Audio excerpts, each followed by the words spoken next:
안녕하세요. 오늘의 교회사 365일에 오신 것을 환영합니다. 오늘은 여러분들을 중세 말기의 시대로 이르렀습니다.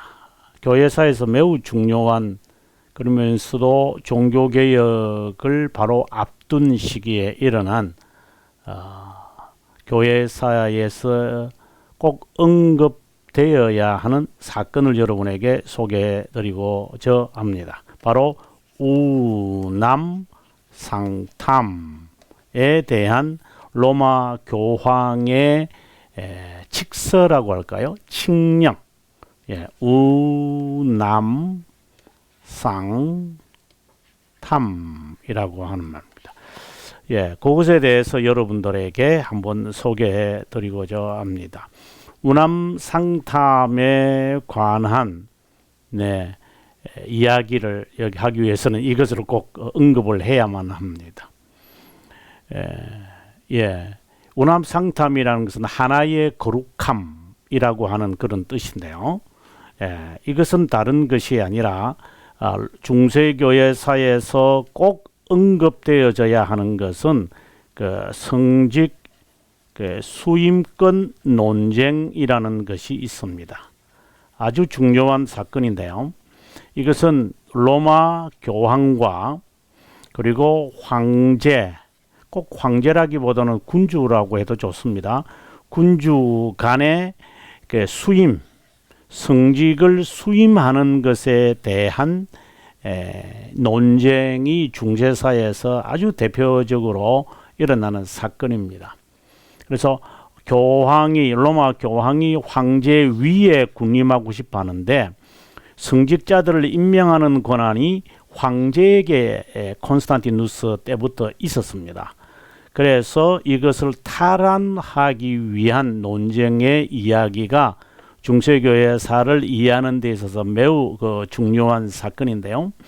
거기에 오늘은 우남상탐이라고 하는 그 우남상탐, 이 사건의 주인공이 두 사람이 있는데 한 사람은 보니파세 파치오라고도 그러는데요. 8세와 프랑스 왕 필립 4세 간의 논쟁입니다. 먼저 이 두 사람을 여러분들에게 한번 소개해 드리도록 하겠습니다. 이 사람이 보니파체 8세고요. 그렇죠? 그리고 이 사람이 필립 4세입니다. 이 두 사람 간의 그 논쟁에, 그죠? 이 논쟁의 이야기에서 꼭 언급되어져야 하는 것이 바로 우남상탐에 관한 이야기고, 바로 앞서 제가 보여드렸던 이 교서의 대한 내용입니다. 이 내용을 알기 위해서 저는 여러분들에게 그 중세 시대에 대해서 제가 쓴 책이 있습니다. 이 책을 통해서 여러분들에게 제가 자세한 내용을 소개해 드리고자 합니다. 묻어둔 진리라는 책인데요. 한번 제가 제 책을 소개해 드리도록 하겠습니다. 이 책에 의하면 3차 논쟁 이런 이야기를 하고 있는데요. 14세기를 넘어오면서 그동안 쌓였던 문제들이 여기저기서 본물처럼 터져 나오기 시작했다. 그 200년 동안 여러분들에게 망상을 불어일으켰던 십자군 운동이 아무런 열매 없이 끝나자 세속 권력은 망상의 추진력을 국수주의로 대체하게 되고 상대적으로 교회 권력은 지지 기반을 잃게 된다. 계획을 부르짖으며 수도원 운동을 일으킨 수도회, 어떻게 본다면 클루니 수도부터 시작을 해서 이제 군사 수도회까지 이제 이르는 그런 수도회 운동들이 사실상 한 세대를 가지 못하고 부패하고 만다. 그리고 교황 제도의 놀이개로 전락하고 만다. 3차 수인권 논쟁은 한마디로 시대를 간파하지 못하는 어리석은 교황, 바로 보니파치오 8세와 탐욕의 누님은 필립 4세 간에 일어난 논쟁이다. 1차의 논쟁은 독일에서 이제 일어났고요. 2차의 논쟁은 영국에서 일어났습니다. 왼쪽의 사람이 이제 존 왕이라는 사람이고 오른쪽이 이노센트 3세. 그리고 3차가 일어나는 것이 바로 보니파치오 8세와 필립 4세 간의 논쟁입니다. 이 사람은 다 지워야 아마 제 책에 나올 것 같은데요. 네. 이게 보시면 이 사람은 필립 4세는 꽃미남이라고 알려져 있습니다. 꽃미남으로 보이는지 저는 잘 모르겠지만 마지막 십자군 운동을 일으켰던 루이 9세의 하나의 손자라고 봅니다. 그리고 여기는 금발이어 피부가 희고 금발이어서 레벨이라고 불렀다고 하는데 어떻습니까, 여러분? 그렇게 보이시는지요? 자, 필립 4세는 왕이 된 필립 4세는 왕권을 강화하는데 온 힘을 쏟는다. 그리고 재정적 위기를 이제 극복해야 되겠다고 생각이 됩니다. 그 이유는 그 영국과의 전쟁에 있는 것도 사실이지만 그 다음에 모든 십자군 운동이 프랑스에서 출발해서 프랑스로 마무리하거든요. 그러다 보니까 그 전쟁의 그 재정이 어떻게 보면 바닥이 나게 되어집니다. 그래서 이제 그러한 논쟁에 있어서의 재정적 압박이 하나의 원인이 되어지는 그런 경우도 되겠습니다. 자, 부족한 재정을 해결하기 위하여 1306년에 7월에 성직자들과 수도사들에게 세금을 부과하여 재정적 적자를 충당하려고 했다. 그런데 1296년 보니파치오 8세는 글레리치스 라이코스, 여기 이제 글레리치오 라이코스라고 하는 이제 교령을 내리는데요. 바로 평신도와 성직자라고 하는 그 어떤 구별을 위한 거죠. 그것을 내려가지고 교황의 인준 없이는 성직자들에게 세금을 거둘 수 없다. 그래서 평신도는 왕이다. 이제 이런 것을 좀 이제 암시하려고 하는 것이죠.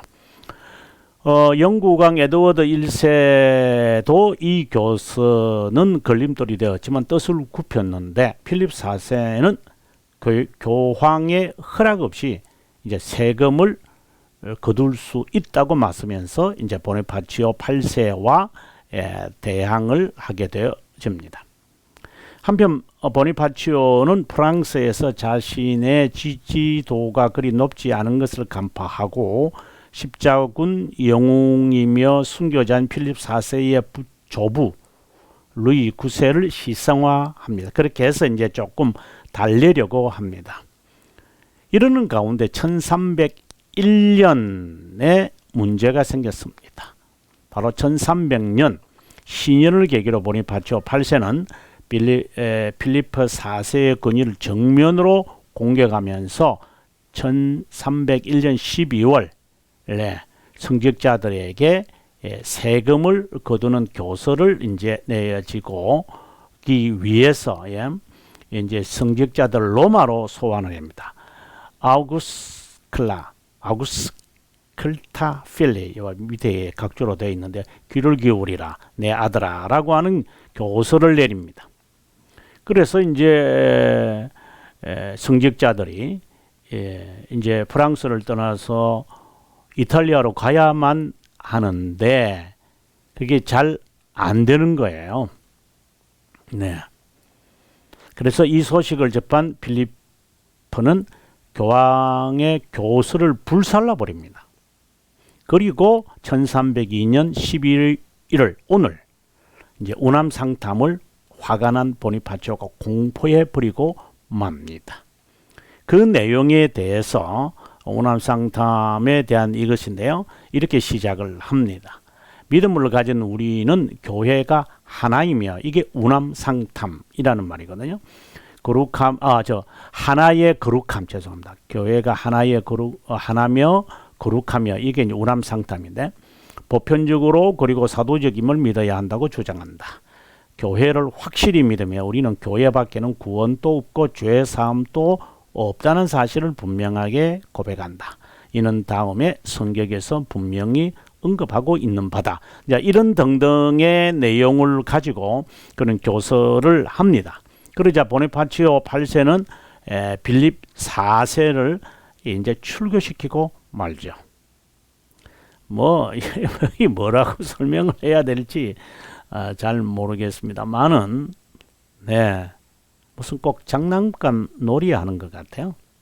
이에 질세라 필립 4세는 5명의 대감독, 21명의 감독과 함께 보네파치오에 대한 29가지 고소장을 또 작성한다. 그 제목은 이런 것들입니다. 이렇게 되니까 맞아, 색깔 논쟁을 하는 그 정치인들 같아요. 보니파치오 8세가 이 고소장에 대해 반응하기도 전인 1303년 9월에 필립 4세의 충북 기욤 더 노가레는 이제 숙소를 덮치게 됩니다.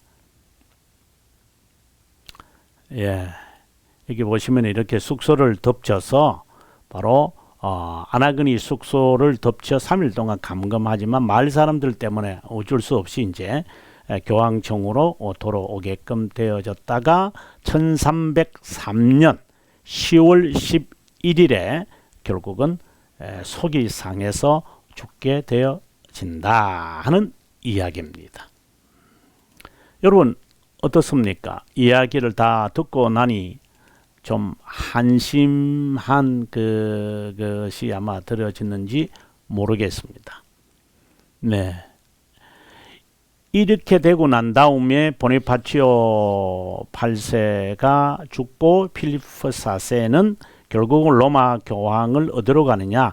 아비뇽으로 데리고 가고 맙니다. 그래서 제가 며칠 전에 여러분들에게 설명했던 아비뇽 유수가 거의 70년 동안 이제 1309년에서 1378년까지 이제 이루어지는 불상사가 이제 일어나게 되는 것이죠. 이것을 이해하기 위해서 우리가 꼭 잊지 말아야 할 단어는 정교유착이라고 하는 겁니다. 중세 시대의 가장 치명적인 죄악이 정교유착이었습니다. 왜 이것을 우리가 죄악이라고 저는 말하게 되느냐면 이것을 보시면 여러분 왼쪽이 왕이고 오른쪽이 교황제도입니다. 프랑크족은 본래 봉건제도로 건립된 나라입니다. 그래서 신성로마 제국이 되면서 교황제도가 시작되어졌다. 그래서 저는 로마 카톨릭은 로마 교회와 무관한 단체입니다. 정치단체거든요. 이거 보시면 왕과 교황 그리고 그 다음에 왕이 있고 황제 그 다음에 왕이 있고요. 그 다음에 기사 또 뭐 귀족이라고 할 수 있을까요? 그리고 난 다음에 기사들이 있다면 사제들이 있고요. 그 다음에 농노들이 있고 있는 것처럼 평민들이 있는 이런 봉건제도. 그래서 왕은 이제 밑에 있는 귀족들을 보호하고요. 그리고 이 귀족들은 왕에게 이제 헌신하는. 그래서 봉건제도죠. 봉주에게 영지를 하사받고 그리고 세금을 위로 드리는 것. 로마 카톨릭도 그렇게 하거든요. 이게 봉건제도였죠. 이걸 이제 성직제도로 이 사람들은 이제 바꾸어서 이제 하고 있겠죠. 그리고 전쟁에 나간다면은 정예 군인이 있는 게 아니거든요. 그래서 황제나 왕이 자신의 밑에 있는 영주들에게 군사 데리고 와. 저희 나라도 그렇잖아요. 그래서 군사 데리고 와서 뭐 꽃갱이 들고 뭐 삽 들고 가서 전쟁하고 이런 것이 이제 중세 시대고 저희 나라도 뭐 고려 시대도 그랬고요. 심지어 조선 시대도 이제 그랬죠. 그래서 일반 이제 귀족들, 그러니까 양반들이 데리고 있는 군인들이 있었잖아요. 자기 하수인들이. 그래서 김종서와 같은 사람들은 나중에 이제 세조가 될 그 사람의 개인의 사유 군인들을 없애야 된다 뭐 이러고 세조는 그것을 알고 이제 정난을 일으키는 뭐 이런 일들이 생기는 것도 전제 정치에서 뭐 지금처럼 정예의 부대가 상비군이 늘 있어가지고 전쟁에 준비하는 것은 아니었거든요. 그래서 항상 이제 그냥 필요할 때 이제 모아서 가고 이제 그러다 보니까 충성과 보호 그리고 세금 이런 것들이 이제 연결되어져서 이제 계급 제도를 만들었는데 그것을 닮아간 거죠. 그래서 로마 가톨릭은 그냥 이름만 이렇게 될 뿐이고 실제로는 봉건 제도, 그것이 계급 제도다. 이것의 결과가 운암 상탐이었고 운암 상탐 때문에 결국은 이 사람은 그 꼴을 당하게 되어졌다. 이렇게 봅니다. 그리고 여러분들에게 이제 끝으로 이제 이 어떤 분이 만드는 로마 가톨릭의 갈등이라고 하는 요 부분을 잘해서 잠깐 한번 제가 소개해 드리고자 합니다. 정리하기 위해서. 유럽에서의 변화와 교회의 비평. 유럽은 11세기 동안의 변화를 자청했다.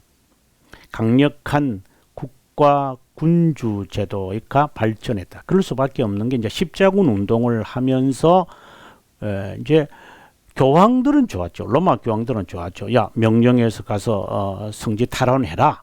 그래서 순종을 하지만 오히려 그러다 보면은 그 자신의 그 국가에 있는 사람들을 동원하는 앞서 말씀드린 것처럼 그 밑에 있는 영주들이 자기에게 말에 복종하게 되어지잖아요. 교황이 이렇게 말해서 내 말 들어.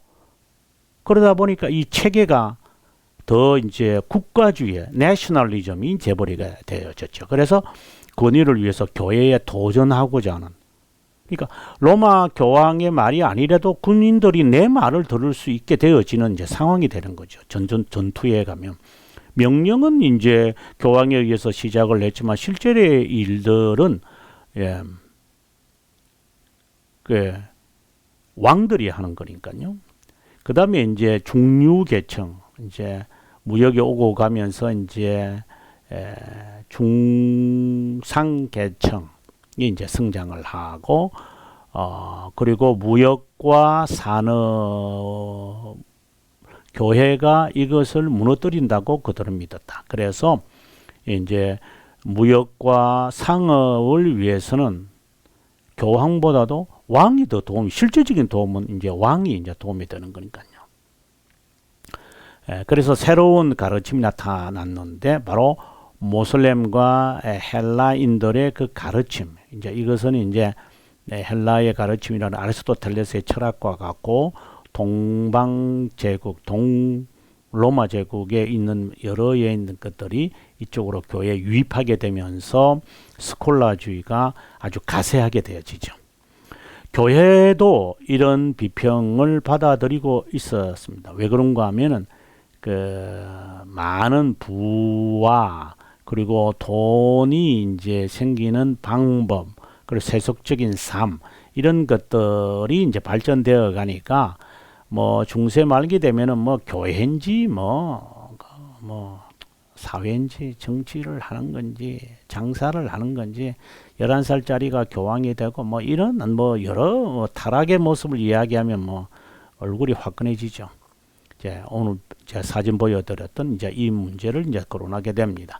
국가주의가 성장하자 교황은 그것을 반대하기 위한 권위를, 그것이 이제 운암상탐이라는 거죠. 1294년에 필립 4세는 성직자들에게 세금을 거두기로 했다. 그 이야기지. 그리고 클레리코스, 라이코스 이것을 냈다고 제가 여러분들에게 이제 소개해 드렸고요. 필립 4세는 이제 금과 은, 프랑스에서의 금과 은의 그 수출을 금지하는, 그러니까 재정이 결국 교황에 가는 것은 국가의 재정을 힘들게 하는 거잖아요. 그 헌금을 보내는 것은 안 된다는 거죠. 그래서 이제 앞서 말씀드린 그런 그 교서들을 내리고 뭐 싸움하는데 1302년에 이제 보니파체가 운암상탐을 했다. 이제 그 이야기를 제가 했고요. 그래서 그 결과가 아비뇽 유수, 그리고 바벨론 유수다. 여기 보면은 아비뇽 교황제들이 생긴다. 9년에서 1477년, 네, 뭐 78년 뭐 다 좋습니다. 70년 동안. 그리고 이제 교황제도는 이제 복잡하게 되어졌다. 프랑스 교황 11세, 그리고 우리 11세가 이제 나중에 돌아오거든요. 로마로. 뭐 흑사병도 생기고 뭐 이런 여러 가지 일들이 생기면서 이제 돌아오게 되어지는데 돌아오자마자 죽고요. 그래서 이제 새로운 교황을 뽑는 이야기가 이제 이제 그 콘스탄츠 피사의 종교회의, 뭐 콘스탄트 종교회의, 그 이야기를 제가 또 며칠 전에 여러분에게 한 것으로 생각이 듭니다.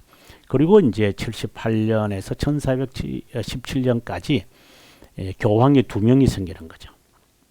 이걸 해결하기 위해서 방금 말씀드렸던 피사의 종교회의, 그리고 또 교황이 2명이 이제 생겼죠. 왜 그런가 하면 그레고리 클레멘트 11세가 돌아왔는데 이제 죽어요, 와서. 그래서 새로 뽑았는데 그 교황은 로마인이었거든요. 이탈리아인. 그러니까 추기경들은 프랑스 사람들이잖아요. 그리고 이 사람들은 나가서 다시 또 뽑는 거예요. 그래서 2명이 되어버렸다. 이제 그런 이야기들. 그러다 보니까 이걸 해결해야 되겠다 싶어서 이제 콘스탄츠 종교회의에서는 2사람을 다 이제 아비뇽 교황과 그리고 로마청의 교황이 2명인데 다 이제 파직시키고 종교회의에서 선출하는 교황을 했는데 이것도 해결이 안 되죠. 뭐 이런 이야기들. 그래서 이 당시에 이것에 대해서 이제 비판하는 위클리프나 얀 후스. 위클리프는 그 전에 이제 1380년 후반 그때 이제 돌아가시는데 로마 가톨릭이 죽이지는 못하죠. 왜냐면 에드워드의 보호를 받고 있기 때문에 영국왕. 그러나 얀 후스는 이제 콘스탄츠 종교회의에 불러서 결국은 이제 화형시켜서 죽인다. 뭐 이런 이야기까지. 그래서 우남상탐을 이야기하면서 로마 가톨릭 교회가 바로 이어지는 아비뇽 육수, 그리고 이어지는 아비뇽의 유수와 대분열, 교황 3사람이 된다는 거죠. 자, 이런 이야기까지 여러분에게 들려드렸습니다. 아무튼 오늘은 1302년에 로마 교황 보니파치오 8세가 우남상탐이라는 것을 내려서 교회는 하나에 거룩합니다. 그래서 모두 복종해라. 이것을 함으로 오히려 그것이 화가 되어 가지고 부메랑이 되어져서 자성자박이 된 거죠. 내일은 여러분들에게 좀 생소한 여성인데요. 엘리자베스라는 이름이 워낙 많아서 혼동이 될 수도 있겠지만 엘리자베스에 대해서 여러분에게 소개해 드리고자 합니다. 시청해 주셔서 감사하고요. 저는 내일 같은 이런 시각에 여러분에게 인사드리겠습니다.